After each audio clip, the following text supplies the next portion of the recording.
Bonjour.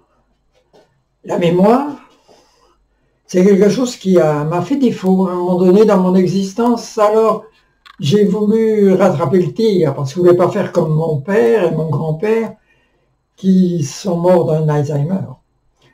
Et j'ai commencé par essayer de comprendre comment ça fonctionnait la mémoire. Alors, il y a des jeux subtils entre différents organisateurs de la mémoire qui créent une certaine homéostasie dans le milieu. Ce sont les neuromédiateurs, on va en reparler, et les cellules gliales. Des inconnus pour beaucoup, mais ne vont pas l'être pour bien longtemps inconnus parce que je vais vous expliquer de quoi il s'agit. Alors commençons, comme je l'explique bien dans mon livre, par les neuromédiateurs qu'on appelle aussi neurotransmetteurs. Vous avez certainement entendu parler d'acétylcholine, de GABA, de noradrénaline, de dopamine. Oui, ben ce sont parmi les 20 et quelques neurotransmetteurs, les neuromédiateurs dont on a le plus besoin, et ce sont dont je parle dans mon livre, en vous expliquant comment on fait pour les rendre le plus actifs possible, car si ces neuromédiateurs ne sont pas en forme, ne sont pas suffisamment alimentés, ne sont pas suffisamment énergisés, eh bien, ils se mettent un peu en fonction ralentie. Et alors, ça se ressent. Au niveau de la mémoire, on a besoin de ces neuromédiateurs. Pourquoi? Parce que c'est eux qui permettent la transmission de l'influx d'un neurone à un autre neurone ou d'un neurone à un muscle ou à un organe. Et par conséquent, pour que l'influx passe bien, il faut que ce neuromédiateur ait fait et réalisé sa fonction la plus parfaite possible. Pour cela, on peut intervenir dans notre mode d'alimentation, car il y a des aliments qui sont plus favorables pour l'acétyl, pour que nous produisions suffisamment d'acétylcholine, ou suffisamment de GABA, ou suffisamment de noradrénaline, ou suffisamment de dopamine. Mais il faut déjà savoir à quoi ils servent, ceux-ci. Vous allez trouver tout ça dans mon livre. J'explique bien qu'on est avec un tempérament, justement, acétylcholine, ou dopamine, ou GABA. Et en fonction de cela, on a un mode de pensée, une mémoire qui peut être différente. Il y a des gens qui ont une mémoire visuelle, d'autres qui ont une mémoire auditive, d'autres qui ont une mémoire instinctive. Alors, à un moment donné, alors qu'on avait une excellente mémoire, tiens, celle-ci commence à faire défaut. On ne retrouve plus ses clés, on ne sait plus où on a mis sa voiture.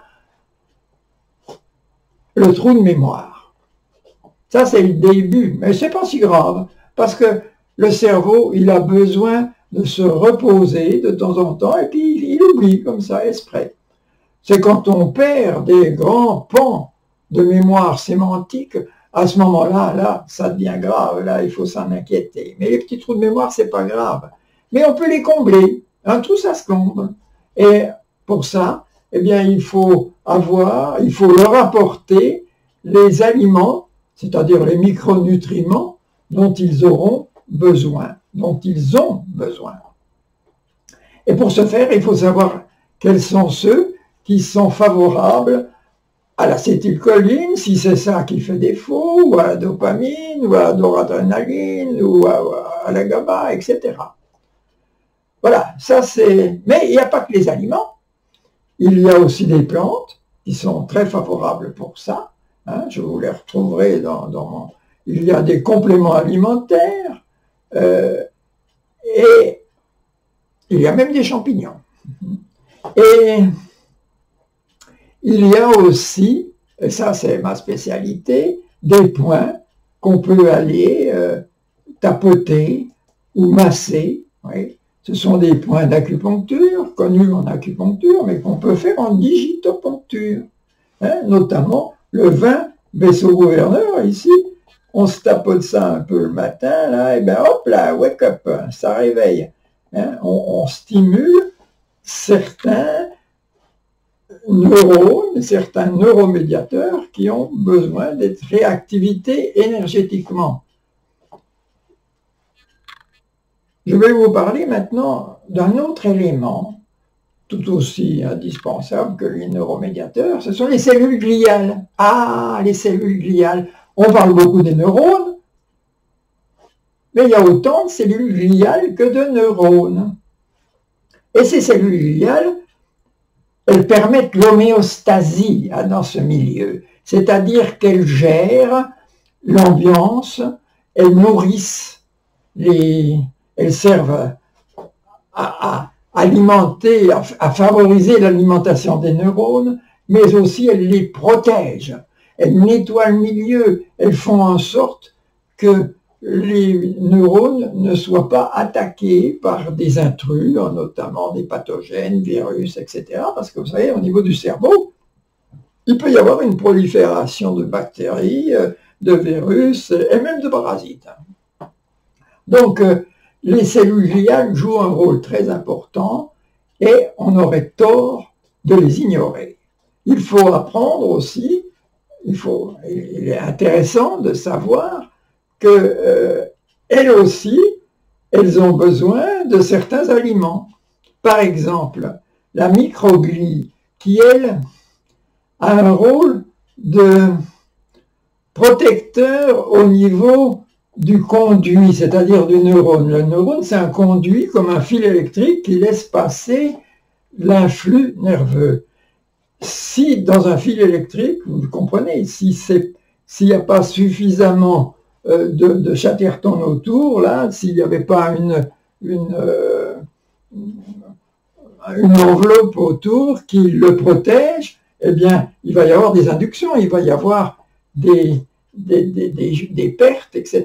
C'est la même chose au niveau d'un neurone. Et c'est pour ça qu'il y a des astrocytes, des oligocytes, la microglie. C'est pour ça que tout ça, chacun a son rôle là-dedans, comme cellule gliale, pour protéger, pour favoriser la rapidité de l'influx nerveux. Et vous trouverez tous les détails dans mon livre, mais il faut savoir que nous avons aussi des aliments, et notamment les oméga 3, puisqu'on sait très bien que la gaine myélique autour du neurone, elle a besoin d'oméga 3, vous voyez, entre autres. Hein. Mais vous comprendrez aussi que le cerveau, non seulement il a des amis, comme les oméga 3, comme les vitamines B, hein, mais il a des ennemis aussi. Je pense aux métaux lourds. Alors attention dans notre alimentation de ne pas trop ingurgiter de mercure avec les gros poissons. Là.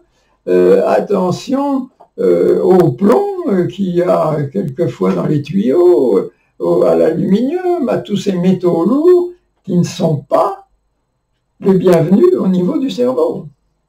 Mais aussi, on ne peut pas y échapper, parce que même on en respire des métaux lourds. Avec les gaz des voitures, tout ça, on en a même dans l'eau que l'on boit.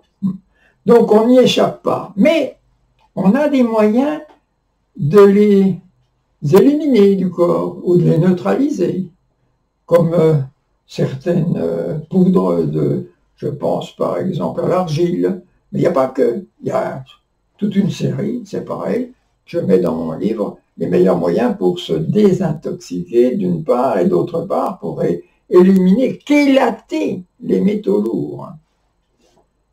Il faut même en consommer le moins possible. Hein. Voilà. À part ça, il est bien évident qu'on a encore les huiles essentielles, la gémothérapie, et les exercices. Après, il y a toute une série d'exercices qui permettent notamment l'oxygénation. Il y a des respirations, il y a des mantras, il faut il faut du repos aussi au cerveau, puis de la concentration, de la méditation. Tout ça, je vous indique bien clairement dans mon livre comment profiter de tous ces amis du cerveau et je vous souhaite une excellente mémoire. Au revoir et à la prochaine fois. À bientôt.